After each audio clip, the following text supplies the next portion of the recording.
Hello, and welcome to Khyber Shards, a 5th edition actual play set in the Eberron campaign world.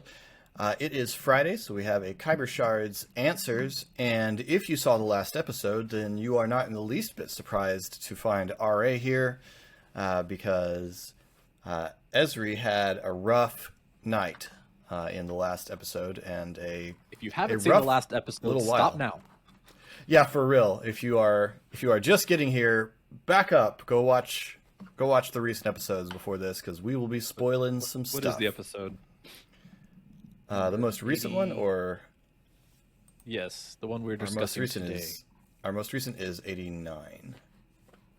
89. The Right. need If you're to not caught know. up to 89, don't watch this. Yep. Or just turn off the volume, let us have the view. There you go. But actually, And then say something. Tell us something about you in the comments. Anyway. that was my doorbell. Probably you heard that. Oh. Okay.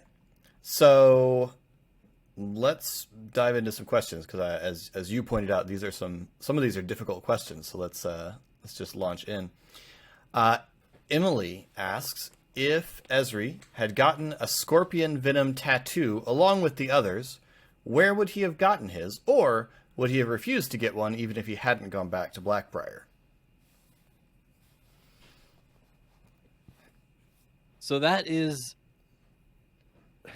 a simple question on its face, but it's not simple to answer because the reason he wasn't present for that, or part of the reason, was because he was completely uninterested in celebrating anything that had happened. And so there would have to have been, I mean, okay, at this point we're fully into spoilers. Sure. If he hadn't died, probably, and yeah, probably he would have been maybe okay with celebrating. He would have felt differently. Potentially, well, if he hadn't died and he had managed to get the head on his way out, or an answer to the question he wanted to ask the head, to interrogate the head about, maybe then he would have been a little more into celebrating, or at least willing.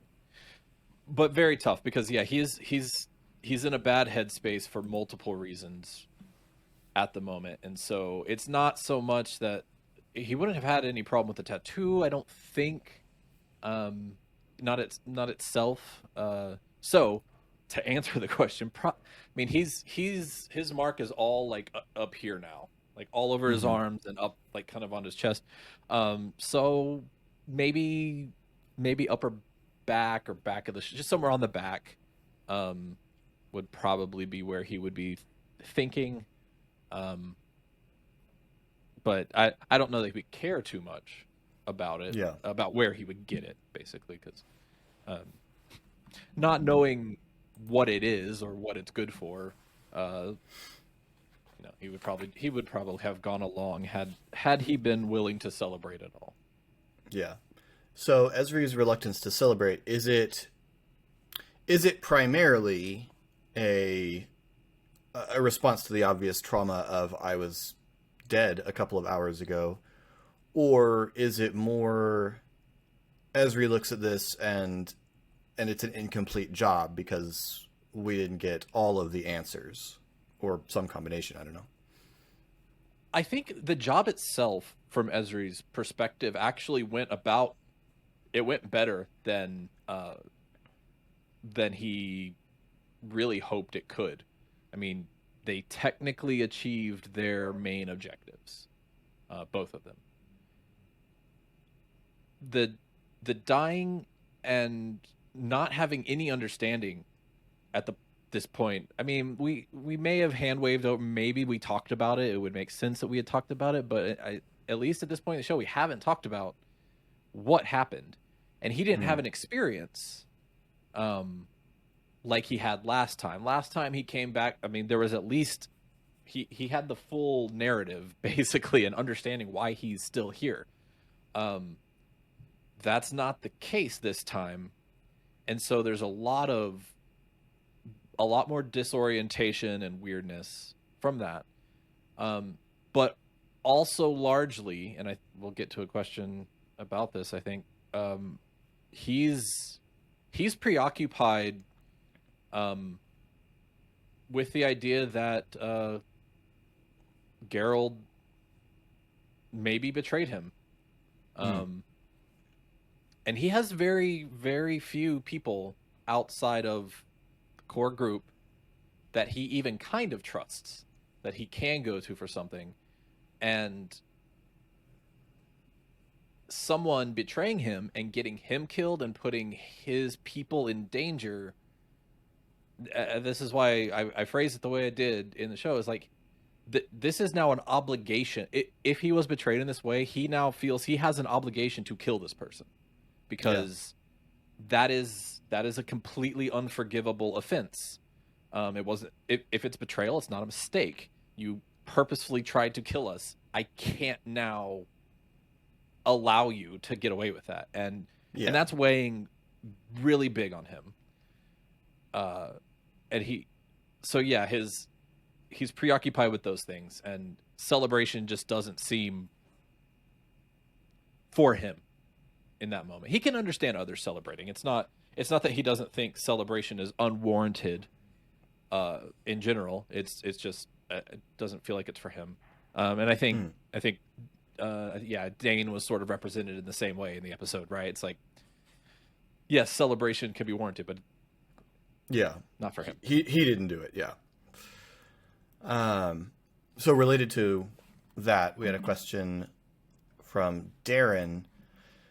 Why isn't Esri convinced that he was betrayed by Geralt at this point? Isn't it obvious from what the dentist said right before the fight started? There's a few things. One, as I think we cover in a later episode, but I'll spoil it a little bit here. I don't recall that. That was something the player missed in the moment, or didn't remember anyway. I may have heard it and not fully remembered. So he's at the time I'm playing it as though, okay, well, we know something happened with Geralt and, I'm sorry, which house? Deneth. I was gonna go there and I didn't trust it. And House Deneth, and then also they just seemed really prepared for us showing up. Like it didn't seem to be any sort of surprise or concern to them. So that's what he's going off of. So why isn't he convinced? Excellent question. A little bit difficult to answer. Again, I'll try. It comes down to that obligation. So if it's betrayal, I'm obligated. I have to do a thing I really don't want to do. Something that on its own isn't going to benefit me. It's more just like a awful thing that has to happen. Also, I've lost a good contact, someone that has been very useful for me. And so because of that, he wants something that is sure. It's pretty clear they knew we were coming. I think that's pretty clear. He's not sure exactly how that came about. And so the desire to be absolutely sure before you do something really painful and drastic like that is really what's motivating that. It's very, very tied up together with his view on Soren. It is clear what happened at Blackwheel, generally. It is not 100% clear to him that Soren was part of it. Or at least was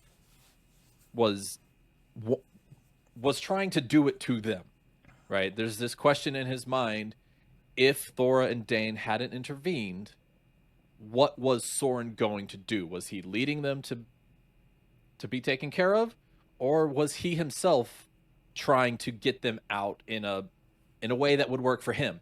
Because the big heroic conflict that Dane and Thora chose wouldn't have worked for Soren. Soren had a different kind of position, and so he maybe could have snuck them out quietly, kind of thing. Okay. What's it is in his mind, and why he's not, um, yeah, why he's not yet ready to just declare either one of them fully guilty of what they are suspected of. Cool. I Uh, also yeah. I think it's just there is a part of Esri that doesn't he thinks the worst of most people. Mm-hmm. Um, he starts by not trusting them, and so once he starts to trust them, that's a big leap, and it's just so super painful to have to be wrong about that, and so he just doesn't want to be wrong about that, either one of them. Yeah. Yeah, that makes sense. Laura would like to know, was Esri so excited to see his old friend Tommel after not seeing him for so long? As I often say about myself, there was excitement. Um, there was an excited state that happened.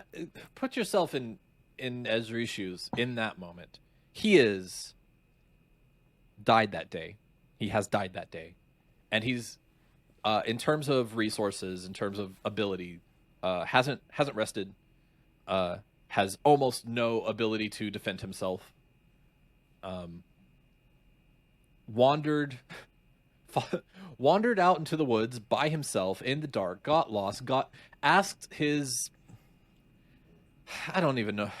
We don't have a relationship. It's hard to know what to call her at this point, but asked for help from an undead entity, followed a will-o'-the-wisp to the place that they just destroyed. The seat, maybe not seat, the former stronghold of probably the people who are his greatest enemy at the moment. He did all this voluntarily to retrieve a recently severed head.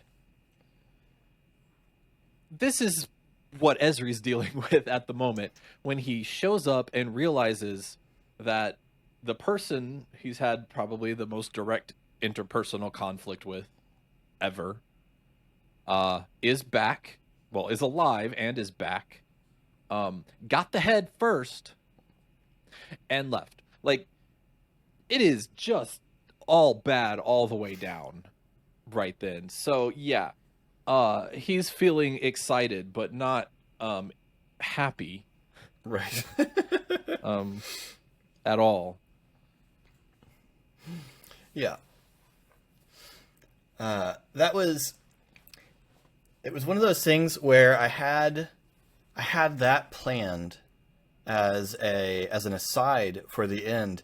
And as soon as you went back, I thought two things. I thought, one, this is going to be really cool. This is way cooler.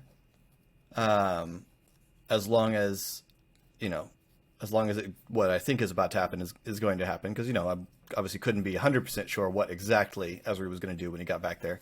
But from what it seemed like, I thought this is going to be a lot cooler for Esri to actually see it. And the other thing was, dadgummit, everybody watching this is going to think this is just me snaking the head out from under Esri and preventing him from getting what he wants. Yeah, I had that thought as well until you said that at the end, because I was like, man, did he just really, really not want that to work? Which is valid. I mean, sure. Frankly, I've done that running games. Like, oh, no, if this succeeds, that's going to ruin it. I don't have a plan for that. Right. But yeah. No, in this case, it was just an intersection of ideas. No, most of the terror in that moment for me was when I asked you to roll stealth, because immediately as soon as I asked you to roll stealth, I was like, oh my gosh, what if he rolls like a natural one or something? Because you've got to deal with the failure because you asked for it. Then what does that mean? Because there's in Esri's state, there's no reasonable way in which Esri encounters those two and gets away with it safely. So that was not in survives. I was trying to not in fights anyway. I'm trying to remember. I don't remember exactly what I had. I feel like ooh, sorry. The starship went. It's doing its thing.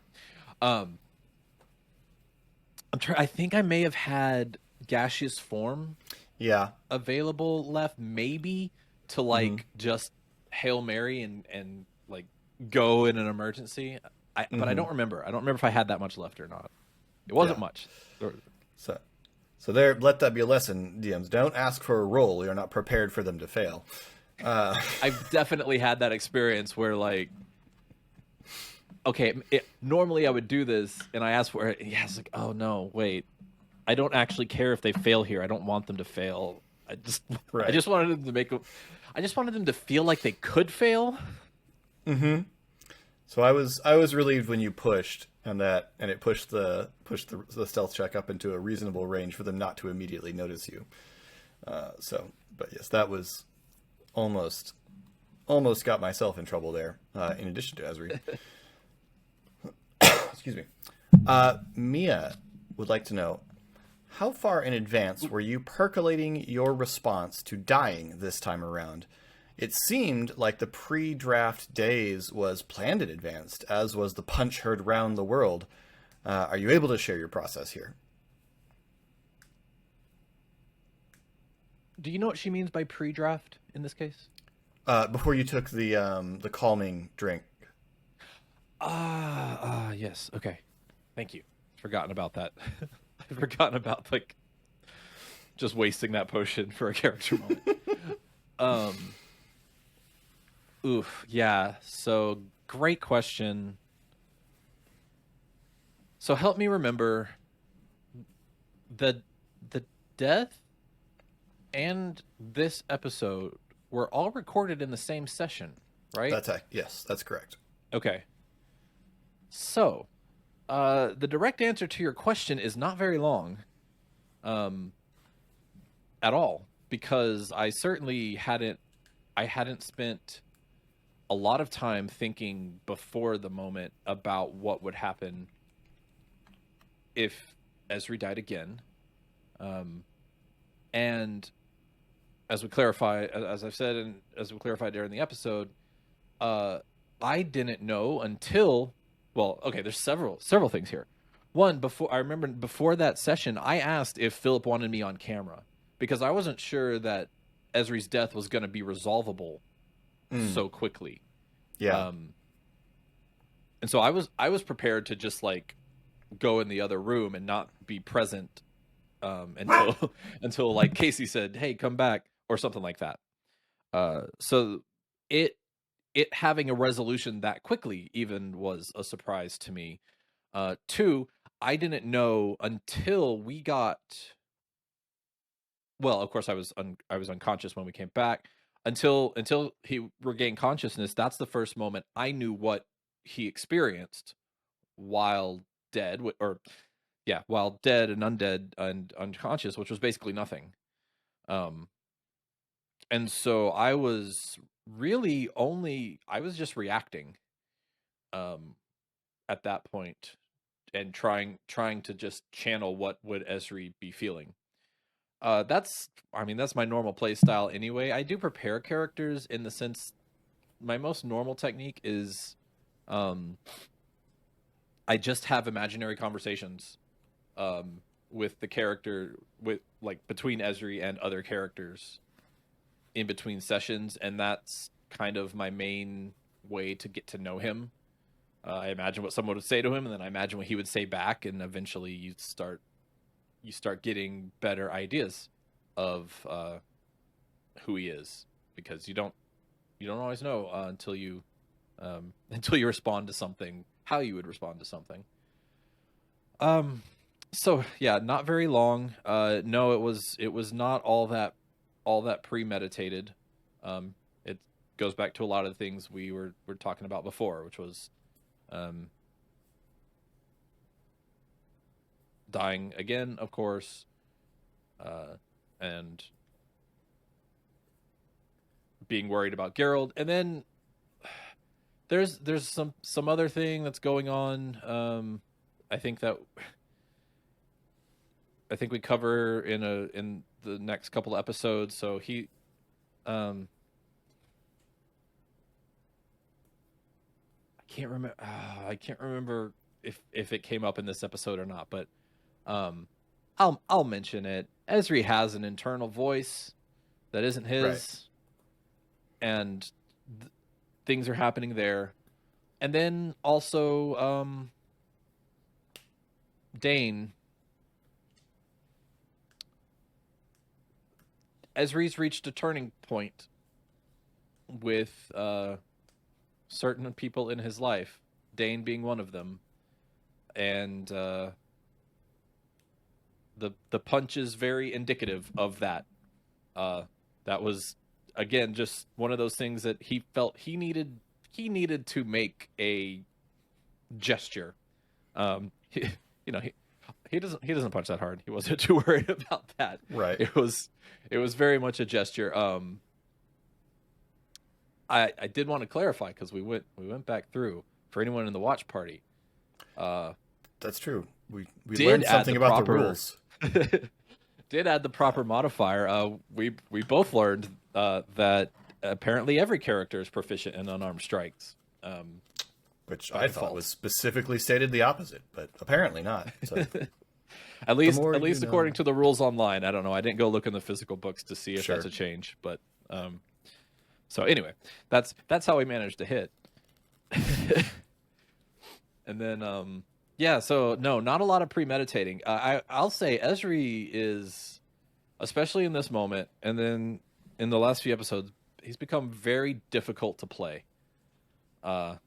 This is stuff that's just hard for me anyway. Maybe some people have better resources for this, but just figuring out how someone reacts to any of this, with a specific personality, has been very very challenging. So it's a little bit gratifying to hear that it looks like it was premeditated, because it ain't. that's how I feel when people compliment my DMing. You think I planned? Excellent. And then Emily, related to that, Emily asks, "Are you surprised that Esri has died so much while there's been no other PC deaths, especially since Esri isn't the PC who gets knocked out most often?" Yeah, I mentioned this to the table. I don't know if it's recorded or not, but yeah, Esri doesn't get knocked out. Esri gets dead. It's basically if he's in the position at this point to be harmed directly, it pretty much has ended in his death. That's kind of how it goes. Yeah, it's surprising in one way. It's also, I guess, in some ways, the plight of the healer. It's not uncommon that, like, that's why tactically you go for the healer, because once they're down, they're down. Yeah, that's how it goes. I hadn't thought about it until Emily's question, but then I thought back through that fight, and there were definitely at least 2, maybe 3 conscious decisions during the fight of, I could go heal Esri right now, but and that was the other and the other choice was made, and I thought it was funny to me. I said this to you afterwards too. One of those decisions was mine. I went and healed Ari instead of my. Well, I probably wouldn't have healed myself at that point, but instead of joining the fight, and I feel like tactically, had I been aggressive that round, instead of healing Ari at the moment, there would have been a much better chance to not go down as well. But it was the right character thing, and I don't think any of the things were the wrong character choices. Right? Yeah, certainly. But yeah, it just kind of played out that way, and it all kind of happened. Pow, pow, pow, and it's, that's it. I didn't have the opportunity to stop this from happening once it started. Yeah. No, and that's how most character deaths have been in my experience. It's either something happened really suddenly that just ends it. Like I've had a character fall off of an airship, and out of spell slots, and so you know, there's just not a lot you can do about that, and there's honestly not a lot even a friendly GM can do for you at that point. Is you're free falling through the sky. I mean, the GM could apparate a dragon to catch you or something like that, but Yeah. Bring in the giant eagles. Yeah, but you know, so it's either that or it's just the death saves. The death saves have been what it was this time. Yeah. Yeah. My poor physical die did not come through. Yeah. I'm committed to using it for important roles, but goodness, that was disappointing. He's rusty. He atrophied a little bit in all the digital dicing, and that was the first time everyone was begging me to use the digital dice. That was really funny. Yeah, bunch of hypocrites. Laura asks, "What's Mo's beef with Pip?" Have you met Pip? I mean, that is like annoyance in a character right there. Come on, and Mo has to room with him. Come on. Mm-hmm. It's just natural foil. They're not foil. They're just you know, he got roomed with another gnome, and so like it's just contrarianism. Whatever Pip does, he's got to be against. Well, Pip is excited about everything, and Mo is excited about only a few things. Like like you kind of get the impression of Pip as the hey, guess what? Hey, guess what? And guess what? Like that kind of kid. Yeah, I definitely built Mo as like emo. Not like real emo, right? Like preteen emo. Yeah. So he forgets about it sometimes, but it's his chosen personality. Right. Yeah, and Pip is a good target for that. Yeah. Yeah. Well, that is all of our questions. I did want to announce, I announced this on Twitter and on our Discord, but if anyone was wondering, after the end of our giveaway for the dice chest, the dice chest will be heading to Emily. So kudos to Emily. And we have at least one more and probably some other giveaways coming up from other things that Lazy Fox creates. So stay tuned for those in the near future. But for now, thank you all so much for the questions. Really appreciate them. If you'd like to submit questions, you can do so in comments or over on our Discord, which you will find the link to in the description, along with all of our social media and our merch store, which was recently updated with some Laughing Tree gear with our new logo on it. Khyber Shards comes out on Mondays. Khyber Shards Answers on Fridays. And until next time, thanks for rolling with us.